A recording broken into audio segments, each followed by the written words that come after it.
लीजिए बच्चों, आगे के अनुच्छेद में लेखक कह रहा है, कालिदास के विरही यक्ष ने अपने मेघदूत से कहा था, वेत्रवती यानी बेतवा नदी को प्रेम का प्रतिदान देते जाना, तुम्हारी वह प्रेयसी तुम्हें पाकर अवश्य ही प्रसन्न होगी।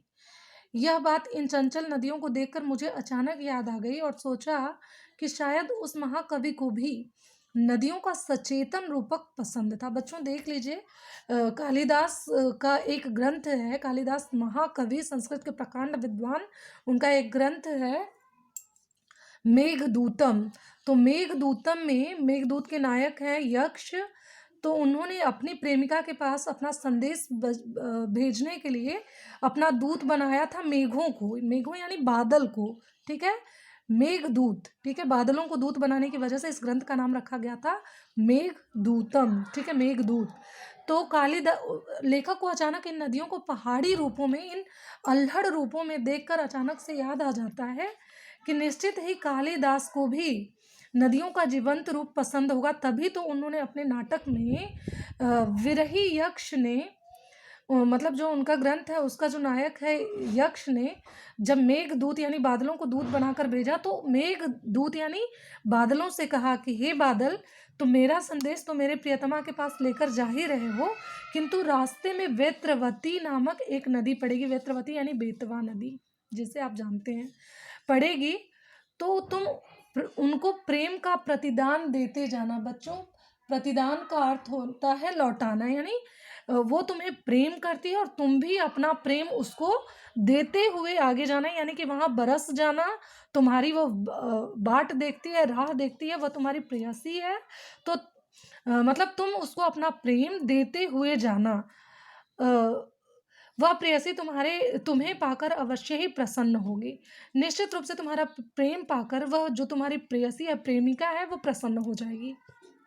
देखिए, यह बात इन चंचल नदियों को देखकर मुझे अचानक याद आ गई और सोचा कि शायद उस महाकवि को भी, यानी महाकवि कालिदास जी को भी नदियों का सचेतन रूप, सचेतन का अर्थ होता है जीवंत रूप, मतलब कि एक किताबी भाषा की नदी है, बहती जाती है, नहीं, नदियों का मानव रूप में होना ये लेखक यानी कवि को भी पसंद था, तो कालिदास जी को भी पसंद था।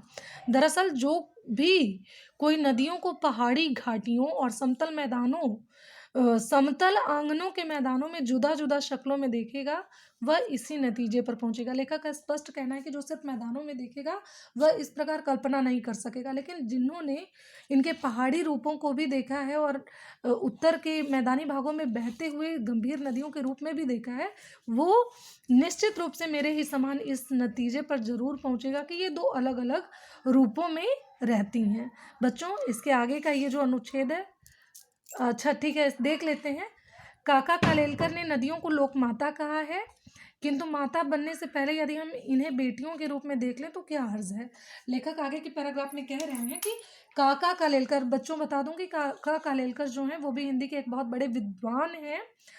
तो उनका भी कहना है, लेखक बता रहा है कि वो नदियों को लोक माता कहा है। लोक माता का अर्थ होता है कि कल्याण करने वाली माता। क्या होती है? सभी बच्चों का कल्याण करने वाली होती है। तो नदी को उन्होंने लोक माता कहा है क्योंकि वो सभी लोगों का कल्याण करने वाली है।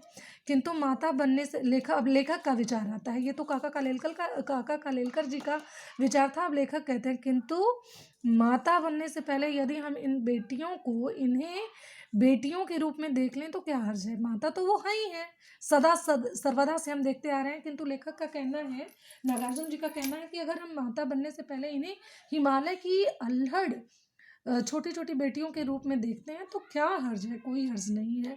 और थोड़ा आगे चलिए, इन्हीं में अगर हम प्रेयसी की भावना करें तो कैसा रहेगा। चूंकि नदियां अपने प्रेमी सागर में मिलने के लिए बेचैन है कि अब विराट पिता का विराट प्रेम पाकर भी वो वहीं तृप्त नहीं होती, तो यहाँ भी लेखक गलत नहीं है, क्योंकि नदियों को भी तो किसी से प्रेम है, किसी में जाकर डूब मरने, किसी में डूब जाने की उनकी भी तो भावना है। ठीक है, आगे देखिए, ममता का एक और भी धागा है जिसे हम इनके साथ जोड़ सकते हैं, बहन का स्थान। कितने कवियों ने इन नदियों को दिया है। लेखक का कहना है कि बहन के रूप में भी हम नदियों को देख सकते हैं, और बहुत कवियों ने इन्हें बहन के रूप में देखा भी है। बिल्कुल सही है, एकदम है। कल्याणकारी होने के साथ साथ वो बहुत मतलब बहन के रूप में भी उभर के आती हैं। एक दिन मेरी भी ऐसी भावना हुई थी। थोलिंग यानी तिब्बत की बात है। लेखक एक बार तिब्बत की भ्रमण पे निकले हुए थे। लेखक की भी बहुत बड़ी जीवन यात्रा है। अभी आप क्लास में छोटे हैं, 7th के बच्चे हैं। आगे मैं चर्चा करूंगी इनके जीवन वृत्तांत के बारे में। हिंदू होते हुए भी इन्होंने बौद्ध धर्म का अनुसरण कर लिया। तिब्बत और चाइना की यात्रा ये करते रहते हैं। तिब्बत की बात है। मन उचट गया था, तबीयत ढीली थी। तिब्बत की यात्रा पे निकले थे, उनका मन उचट गया था, मन उदास था। तबीयत ढीली थी यानी तबीयत भी बहुत ठीक नहीं थी।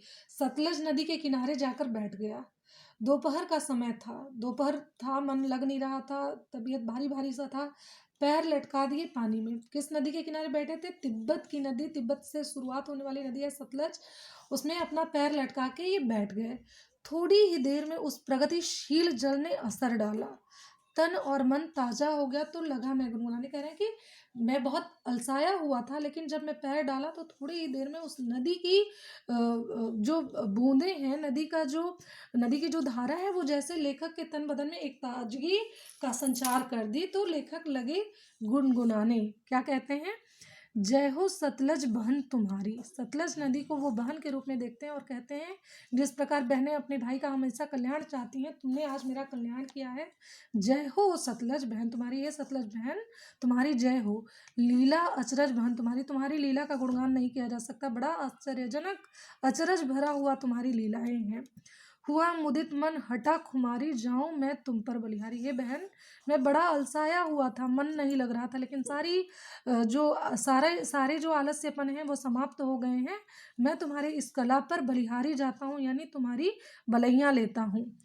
तुम बेटी यह बाप हिमालय, चिंतित पर चुपचाप हिमालय। कहते हैं कि तुम बेटी हो, तुम महान हिमालय की गोद से निकली हो, गर्भ से निकली हो, इसलिए तुम क्या हो? तुम बेटी यह बाप हिमालय, चिंतित पर चुपचाप हिमालय। तुम लोगों को अपने को छोड़ के जाता हुआ देख हिमालय चिंतित है, पर चुपचाप सारा दर्द पीकर रह जाता है। प्रकृति नटी के चित्रित पट पर अनुपम अद्भुत छाप हिमालय। हिमालय का वर्णन कर रहे हैं कि नदियों इतनी संपदाओं से भरे हुए हिमालय भी चुपचाप रहते हैं। प्रकृति नटी, नटी का अर्थ होता है नर्तकी। प्रकृति रूपी नर्तकी के चित्रित पट पर, यानी प्रकृति से घिरे हुए हिमालय अपनी अनुपम अद्भुत छाप, हिमालय की भी अपनी अद्भुत छाप है। उनकी भी अपनी एक पहचान है। जय हो सतलज बहन तुम्हारी, और उनके गोद से निकलने वाली तुम नदी, तुम उनकी बेटी, जय हो सतलज बहन तुम्हारी। बच्चों, इस प्रकार हमारा ये चैप्टर समाप्त होता है। प्रश्न उत्तर पे चर्चा आगे के वीडियो में। बच्चों, शब्दार्थ देख लेते हैं। पाठ में आए कठिन शब्दों के अर्थ देखिए। मौन का अर्थ होता है चुपचाप। प्रवाहित का अर्थ होता है बहना। लुभावना यानी मन को भाने वाला। झिझक का अर्थ होता है शर्म। प्रतिदान यानी लौटाना। सचेतन का अर्थ होता है सजीव। लोकमाता यानी कल्याणकारी। मुदित का अर्थ होता है मोह लेना। खुमारी का अर्थ होता है आलस्य। नटी यानी नर्तकी। पट का अर्थ होता है पर्दा। अनुपम का अर्थ होता है जिसकी उपमा न दी जा सके। अद्भुत का अर्थ होता है विचित्र। बच्चों, पाठ में आए कुछ मुहावरे हैं, देख लीजिएगा। खिलखिला कर हंसना, जिसका अर्थ होता है बहुत जोर से हंसना। सिर धुनना का अर्थ होता है पछताना। तीसरा, मन उचाट होना का अर्थ होता है उदास होना। मन ताजा हो जाना का अर्थ होता है प्रसन्न हो जाना। आप इन मुहावरों पर वाक्य का निर्माण करेंगे। बच्चों, आज के वीडियो में बस इतना ही।